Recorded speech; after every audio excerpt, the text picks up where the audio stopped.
ನಮಸ್ಕಾರ ವೀಕ್ಷಕರೇ. ಇವತ್ತು ಹೇಳಲು ಹೊರಟಿರುವ ವಿಷಯ ಏನಪ್ಪ ಅಂದರೆ ಮೈಸೂರಿನ ಖ್ಯಾತ ಮಾರನಹಳ್ಳಿಯ ನಿವಾಸಿಯಾದಂತಹ ಕಾರ್ತಿಕ್ ಅಲಿಯಾಸ್ ಕೆ ಬಾಸ್ನ ದಾರುಣ ಮರ್ಡರ್ನ ಬಗ್ಗೆ. ಕಾರ್ತಿಕ್ ತುಂಬ ಬಡತನದಿಂದ ಮೇಲೆ ಬಂದಂತಹ ಹುಡುಗ ಕಣ್ರಿ. ಇವನು ಪ್ರಾರಂಭದಲ್ಲಿ ಆಟೋ ಚಾಲಕನಾಗಿದ್ದವನು. ಭೂಗತ ಲೋಕಕ್ಕೆ ಕಾಲಿಟ್ಟಿದ್ದೇ ಒಂದು ರೋಚಕ ಕತೆ ಕಣ್ರಿ. ಇವನು ಚಿಕ್ಕ ವಯಸ್ಸಿನಿಂದಲೇ ಸ್ನೇಹಿತರು ಎಂದರೆ ಪ್ರಾಣಾನೆ ಕೊಡುತ್ತಿದ್ದ. ಇವನಿಗೆ ಮೈಸೂರಿನಲ್ಲಿ ಮಾತ್ರವಲ್ಲದೆ ಸುತ್ತಲಿನ ಅಕ್ಕಪಕ್ಕ ಊರುಗಳು ಮತ್ತು ಏರಿಯಾಗಳಲ್ಲಿ ಹೆಚ್ಚಿನ ಮಟ್ಟದಲ್ಲಿ ಫ್ಯಾನ್ಸ್ ಇದ್ರು.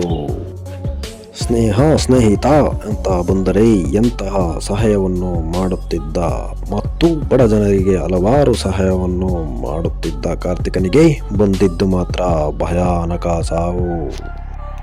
ಆ ಸಾವು ಬಂದಿದ್ದೇ ಅವನ ನೆಚ್ಚಿನ ಗೆಳೆಯ ಪ್ರವೀಣನಿಂದ.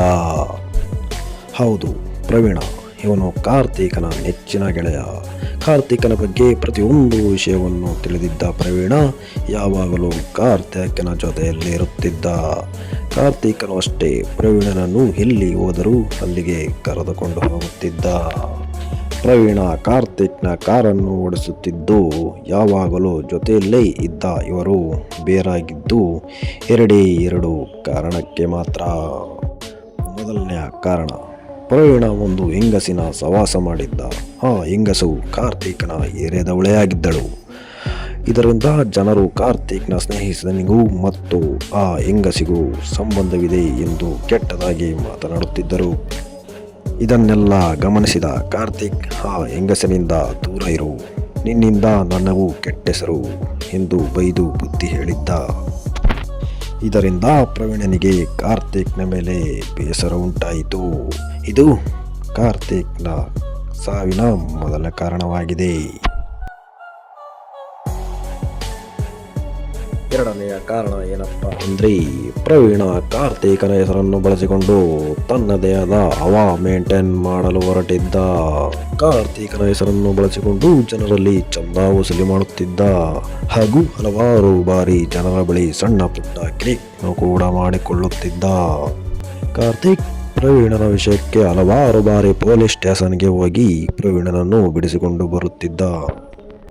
ಆದರೂ ತನ್ನ ಗುಣವನ್ನು ಬಿಡದ ಪ್ರವೀಣ ತನ್ನದೇ ಕಾರ್ಯವನ್ನು ಮುಂದುವರಿಸುತ್ತಿದ್ದ. ಇದನ್ನು ಗಮನಿಸಿದ ಕಾರ್ತಿಕ್ ಪ್ರವೀಣನನ್ನು ಕರೆದು ನನ್ನ ಹೆಸರಿನಲ್ಲಿ ಬಳಸಿಕೊಂಡು ಜನರಲ್ಲಿ ಸುಲಿಗೆ ಮಾಡಬೇಡ ಎಂದು ಹಲವು ಬಾರಿ ಪ್ರವೀಣನಿಗೆ ವಾರ್ನಿಂಗ್ ಕೂಡ ನೀಡಿದ್ದ.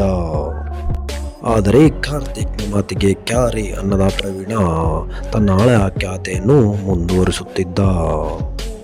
ಇದರಿಂದ ಕೋಪಗೊಂಡ ಕಾರ್ತಿಕ್ ಪ್ರವೀಣನಿಗೆ ಚೆನ್ನಾಗಿ ಬೈದು 4 ಏಟುಗಳನ್ನು ಹೊಡೆದು ಮತ್ತೆ ಈ ಥರ ಮಾಡಬೇಡ ಎಂದು ಬೈದು ಬುದ್ಧಿ ಹೇಳಿದ್ದ.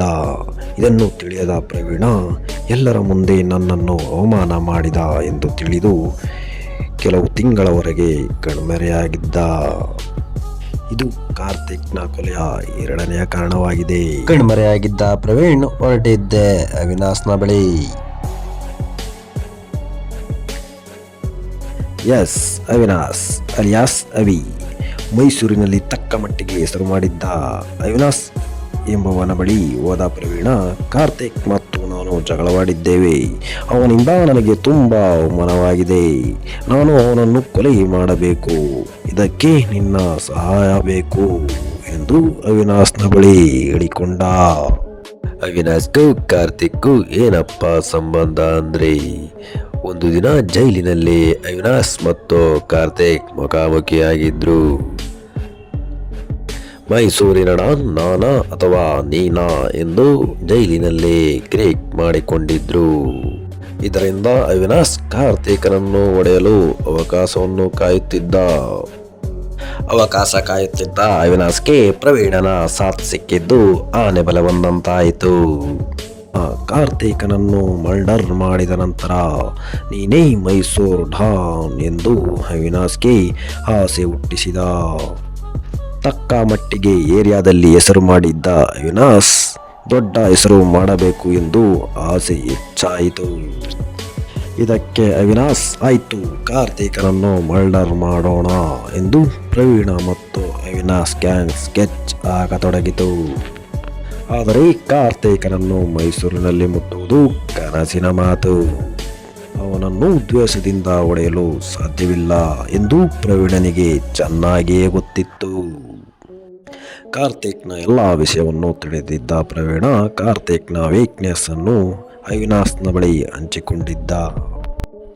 ಹೌದು, ಕಾರ್ತಿಕರಿಗೆ ಒಂದು ವೀಕ್ನೆಸ್ ಇತ್ತು.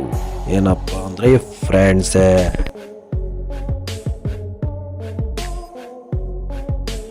ಹೌದು, ಫ್ರೆಂಡ್ಶಿಪ್ ಎಂಬುದು ಕಾರ್ತಿಕನ ದೊಡ್ಡ ವೀಕ್ನೆಸ್ ಆಗಿತ್ತು.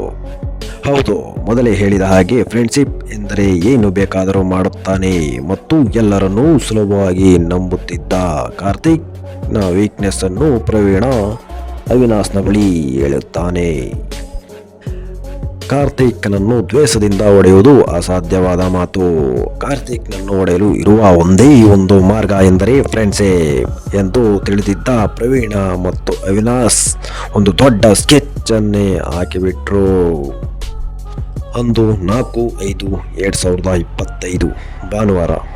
ಕಾರ್ತಿಕ್ನ ಜೊತೆ ಹೆಚ್ಚು ಹುಡುಗರು ಇರುವುದಿಲ್ಲ. ಭಾನುವಾರ ಆಗಿರುವುದರಿಂದ ಎಲ್ಲರೂ ತಮ್ಮ ಮನೆಗಳಿಗೆ ಹೋಗಿರುತ್ತಾರೆ ಎಂದು ತಿಳಿದಿದ್ದ ಪ್ರವೀಣ ಮತ್ತು ಅವಿನಾಶ್ ಗ್ಯಾಂಗ್ ಕಾರ್ತಿಕನ ಜೊತೆ ಇದ್ದ ಎಲ್ಲ ಹುಡುಗರು ಮನೆಗೆ ಹೋಗುವುದನ್ನು ಕಾಯುತ್ತಿದ್ದರು. ಇತ್ತ ಕಾರ್ತಿಕ್, ಇವತ್ತು ಭಾನುವಾರ, ಎಲ್ಲರೂ ನಿಮ್ಮ ಮನೆಗಳಿಗೆ ಹೋಗಿ ಎಂದು ಹುಡುಗರನ್ನೆಲ್ಲ ಕಳಿಸಿದ್ದ. ಪ್ರತಿದಿನ 15ರಿಂದ 20 ಹುಡುಗರ ಜೊತೆಯಲ್ಲಿ ಇರುತ್ತಿದ್ದ ಕಾರ್ತಿಕ್ ಅವತ್ತು ಒಬ್ಬಂಟಿಯಾದ. ನಂತರ ತನ್ನ ಮನೆಗೆ ಹೋಗಿ ಊಟ ಮಾಡಿಕೊಂಡು ಎಂದಿನಂತೆ ಮಲಗಲು ಇದ್ದಂತಹ ವರುಣ ಬಳಿ ಇರುವ ಹೋಟೆಲ್ ರೂಮ್ ಬಳಿ ಹೊರಟ.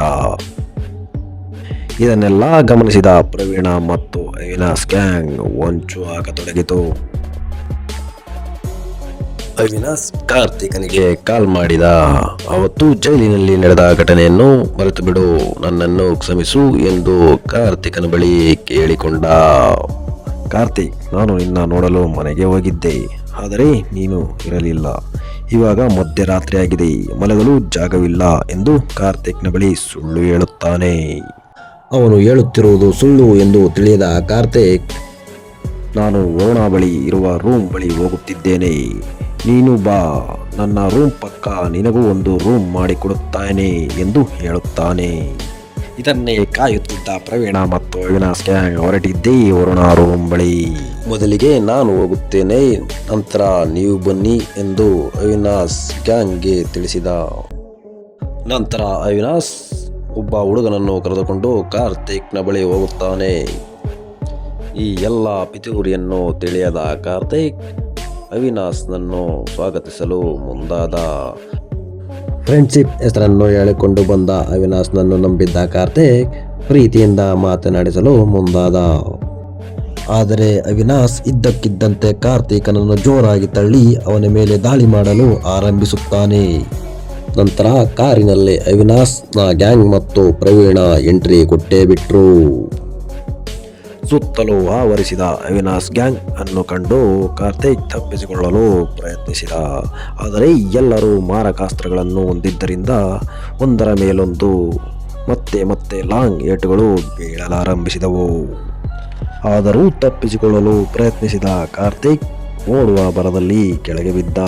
ಇದರಿಂದ ಸುತ್ತಲೂ ಹರಿದ ಅವಿನಾಶ್ ಮತ್ತು ಪ್ರವೀಣನ ಗ್ಯಾಂಗ್ ಕಾರ್ತಿಕನನ್ನು ಮನಬಂದಂತೆ ಕೊಚ್ಚಲಾರಂಭಿಸಿದರು.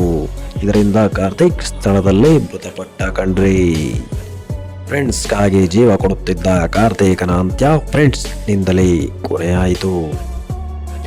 ಕೇವಲ ಪ್ರವೀಣನ ದ್ವೇಷ ಮತ್ತು ಅವಿನಾಶನ ಡಾನ್ ಆಗುವ ಕನಸು, ಈ ಎರಡು ವಿಷಯಕ್ಕೆ ಮಾತ್ರ ಕಾರ್ತಿಕನ ಅಂತ್ಯ ಆಯಿತು.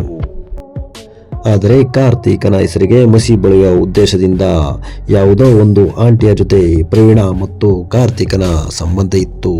ಅದರಿಂದ ಜಗಳವಾಡಿ ಪ್ರವೀಣ ಕಾರ್ತಿಕನನ್ನು ಕೊಲೆ ಮಾಡಲಾಗಿದೆ ಎಂದು ಗಾಳಿ ಸುದ್ದಿ ಹಬ್ಬಿಸಿದರು. ಕಾರ್ತಿಕ್ನ ಮರ್ಡರ್ ಆದ ವಿಷಯವನ್ನು ತಿಳಿದ ಮೈಸೂರು ಮತ್ತು ಸುತ್ತಮುತ್ತಲಿನ ಜನರ ಹೃದಯ ಒಡೆದು ಚೂರು ಚೂರಾಯಿತು.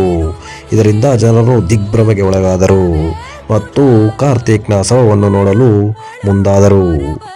ಇಂದಿಗೂ ಕಾರ್ತಿಕ್ ಮೈಸೂರಿನ ಜನರ ಹೃದಯದಲ್ಲಿ ಅಜರಾಮರವಾಗಿ ಉಳಿದಿದ್ದಾನೆ.